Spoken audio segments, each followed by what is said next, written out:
दोस्तों, इन्होंने जेल तो भेजा था ये सोच के कि केजरीवाल को जेल भेज देंगे और उसके बाद इनकी पार्टी बिखर जाएगी, इनके काउंसलर बिखर जाएंगे, इनके एमएलए बिखर जाएंगे, आधे एमएलए को तोड़ लेंगे, आधे काउंसलर को तोड़ लेंगे, एमसीडी में इनकी सरकार गिरा देंगे, दिल्ली में इनकी सरकार गिरा देंगे। नतीजा बिल्कुल उल्टा हुआ इनका। हम हमेशा कहते थे कि आम आदमी पार्टी पार्टी नहीं है, हम सब लोग एक परिवार हैं। रोजमर्रा की जिंदगी में वो साबित भी होता था जिस तरह से हम एक दूसरे के सुख दुख में काम आते थे। लेकिन एक तरह से ये सबसे बड़ी विपदा आई थी जब इन्होंने मुझे गिरफ्तार किया। तो दो चीजें हो सकती थी, एक ये कि हम सारे मायूस होके इधर उधर बिखर जाते, लेकिन वो नहीं हुआ। दूसरी बात हुई, उस क्राइसिस का हमने मिलके डट के मुकाबला किया और उस क्राइसिस ने परिवार को और ज्यादा एकजुट कर दिया, इकट्ठा कर दिया। जिस मकसद से उन्होंने जेल में डाला था उसका बिल्कुल उल्टा हो गया।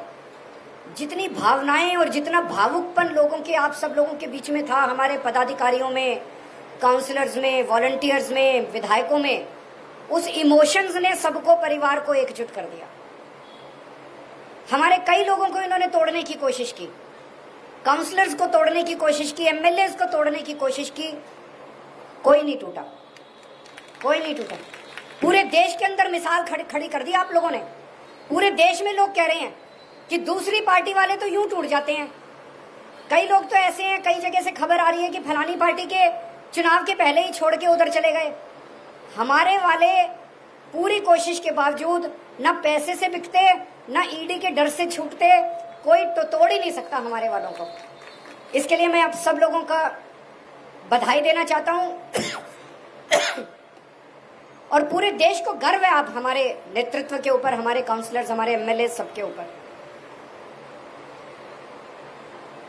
जैसे कहा जाता है ना कि यदा, गीता में लिखा, यदा यदा ही धर्मस्य ग्लानिर्भवति भारत। जब जब धर्म कमजोर होगा, एक तरह से भगवान कृष्ण ने पूरी विश्व को ये विश्वास दिया है कि मायूस होने की जरूरत नहीं है, मैं हूं। भगवान ये कह रहे हैं, मैं हूं। भगवान वो ये कह रहे हैं कि जब जब पृथ्वी के ऊपर धर्म कमजोर होगा और अधर्म बढ़ेगा, तब तब चिंता मत करना, तब तब मैं प्रकट होऊंगा। मैं जन्म नहीं दूंगा, मैं प्रकट होऊंगा। भगवान दो तरह से प्रकट होते हैं। एक तो वो भगवान श्री राम के रूप में प्रकट होते हैं, भगवान श्री कृष्ण के रूप में, तरह तरह के रूप धारण करके स्वयं प्रकट होते हैं। और दूसरा, वो परिस्थितियों के तौर पे प्रकट होते हैं। परिस्थितियां ऐसी पैदा कर देते हैं कि आपको अपने आंखों से भगवान दिखाई नहीं देते, लेकिन आपको अचानक लगता है कि कुछ तो हो रहा है, कुछ तो हो रहा है, कि सब कुछ ठीक होने लग गया है। जैसा अभी कई लोगों ने आपने कहा कि 3 महीने पहले तक ये लगता था यार इनकी तो 400 से ज्यादा ही सीट आएंगी। किसी को उम्मीद नहीं थी, सबको लगता था हाँ यार 400 सीट आएंगी, इनकी तो 400 सीट आएंगी। अचानक 3 महीने में इतनी सारी घटनाएं घट गई, इतनी सारी घटनाएं, अपने आप बड़ी बड़ी घटनाएं घटती जा रही हैं देश के अंदर। आज शर्त इस बात की नहीं लग रही देश के अंदर कि 400 सीट आएंगी, शर्त इस बात की लग रही है कि 250 सीट आएंगी कि नहीं आएंगी इन लोगों। ये क्या है? ये चमत्कार है, ये ऊपर वाले की कृपा है, ये हनुमान जी की कृपा है, ये भगवान श्री कृष्ण ने जो गीता के अंदर उन्होंने आश्वासन दिया है पूरी कायनात को, ये उसका प्रकटीकरण है। ये आपको पता नहीं चलेगा, लेकिन कुछ हो रहा है चारों तरफ। मेरे को जब गिरफ्तार किया, मुझे लग रहा था 6-7 महीने तो अब जेल में रहना पड़ेगा। मैं उसके लिए मानसिक तौर पे तैयार था।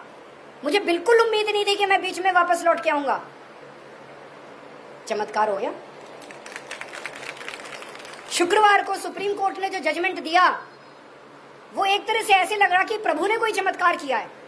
और अभी मैं परसों जब एक रोड शो में गया, तो एक रोड शो में एक महिला जोर से चिल्लाई, बोली जी भगवान ने भेजा है आपको बीजेपी को हराने के लिए। 20 दिन के लिए, 21 दिन की जो जमानत मिली है, ये भगवान ने भेजा है।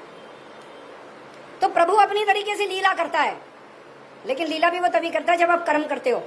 ये मत सोच लेना भगवान लीला कर रहा है पापा। कर्म करना पड़ेगा कि नहीं करना, मेहनत करनी पड़ेगी, बिना कर्म के फल नहीं मिलेगा। फल उसके हाथ में है, लेकिन वो भी ये देखता है कि कर्म कर रहे हैं कि नहीं कर रहे हैं लोग। कर्म तो करना पड़ेगा।